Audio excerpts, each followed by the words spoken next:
सीताराम। मैं बीना Sharma, astro numero गुरु।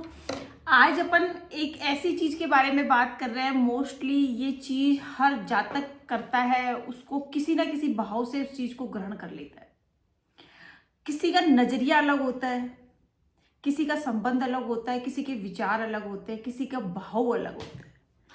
अगर आपका नजरिया, विचार और भाव किस अकॉर्डिंग जा रहे हैं, ये दोनों के लिए ही होता है।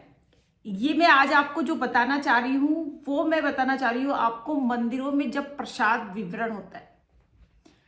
अपन किसी भी सिद्ध मंदिर जाते हैं तो वहां देखते हैं अधिकतर प्रसाद, मतलब बहुत मात्रा में लड्डू का प्रसाद बट रहा है, कई पोष पड़े का प्रसाद बट रहा है, हर तरह का हलवा बट रहा है, कई तरह का प्रसाद मंदिर में चढ़ाया जाता है जातक द्वारा।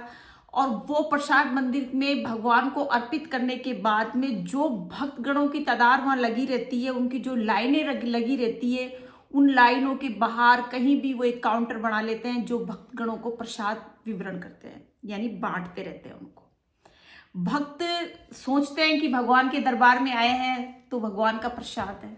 नहीं, भगवान का प्रसाद वही होता है जो एक तो आपने प्रसाद चढ़ाया, भगवान को अर्पण करा, फिर भगवान को अर्पण करने के पश्चात लेके आए, वो आपका प्रसाद हो गया, आपकी मन्नत का प्रसाद हो गया, आपके भाव का प्रसाद हो गया, आपके विचारों का प्रसाद हो गया। और जो बांटा जाता है किसी भी जातक द्वारा, वो भगवान को अर्पित करने के बाद में जब वो बाहर सबको बांट रहे हैं, आप उस जातक को नहीं जानते या जानते भी हो तो वो प्रसाद उसने किस भाव से बांटा है।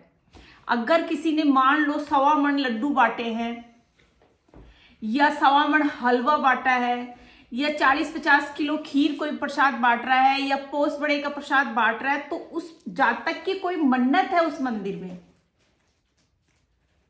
वो कुछ अपनी इच्छा लेके वो प्रसाद बांट रहा है, उसका कुछ इफेक्ट उसने मंदिर में ये बताया होगा कि मेरा ये कार्य पूर्ण होएगा, या मेरी ये नेगेटिव एनर्जी निकल जाएगी, ये बाधाएं मेरी हर लो बाबा, तब मैं आपके मंदिर में प्रसाद चढ़ाऊंगा। अब इतना प्रसाद अंदर तो रखा नहीं जाता, तो वो बाहर बंटवाने के लिए छोड़ दिया जाता है। वो प्रसाद गृहस्थी वालों के लिए नहीं होता, जो भगवान की सेवा में होते हैं उनके लिए मोस्टली वो प्रसाद नहीं होता। आपको किसी का भी प्रसाद, यानी किसी की भी, मेरे तरीके से हम न्यूमरोलॉजी में अगर देखें तो इसको नेगेटिव एनर्जी देखी जाती है।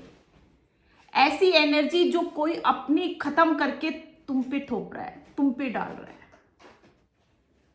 तो ऐसी जो लाइन लग के प्रसाद बढ़ते रहते हैं, जिसको आप ना जानते हो, ना आपका कोई संबंध है, ना आपका कोई विचार है, फिर भी आप एक भाव रख के भगवान का मंदिर में दरबार में बट रहा है, चलो ले लेते हैं प्रसाद, हमारे भाग में लिखा था प्रसाद।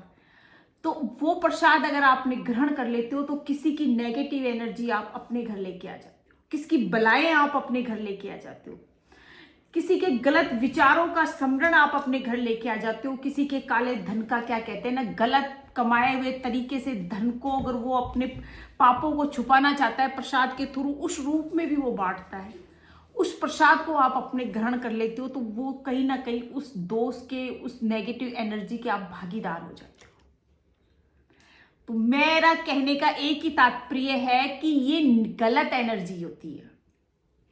हम न्यूमरोलॉजिस्ट इसको अलग एनर्जी से देखते हैं कि आप किसी की एनर्जी मत खाओ, किसी की नेगेटिविटी एनर्जी, अच्छी एनर्जी कोई नहीं देगा आपको प्रसाद के रूप में, कि आपकी कोई अच्छी एनर्जी आपको प्रसाद के रूप में दे रहा है कि भाई मेरा भला हो गया, ये प्रसाद खा रहे हैं मेरे भक्तगण, उनका भी भला हो जाए।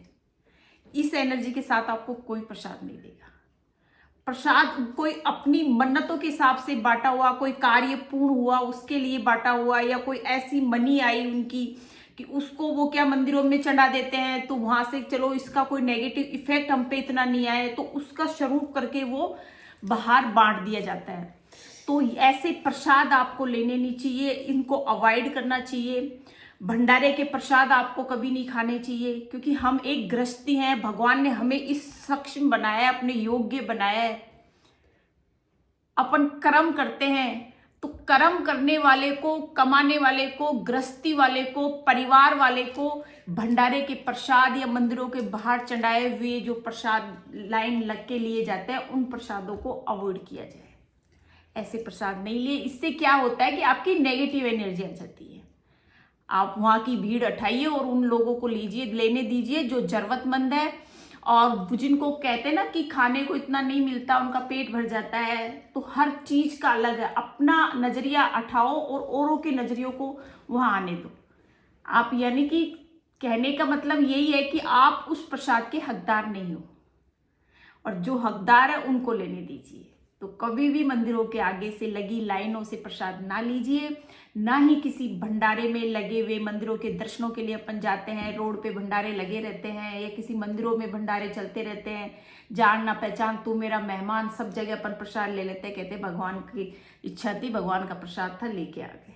ये सब गलत है, ये चीजें ना खानी चाहिए ना लेनी चाहिए, क्योंकि इनके साथ साथ आप एक गलत एनर्जी को, एक नेगेटिव एनर्जी को अपने घर पे ला रहे हो। फिर उसमें आपको मुश्किलें, बाधाएं, आपकी विपत्तियां आना स्टार्ट हो जाती। कहते हैं ना, अचानक सब कुछ सही चल रहा था, ऐसा क्या हुआ कि घर में अशांति हो चुकी है और बाधाएं इतनी आ रही है, धीरे धीरे उसका कोई निवारण नहीं हो पाता।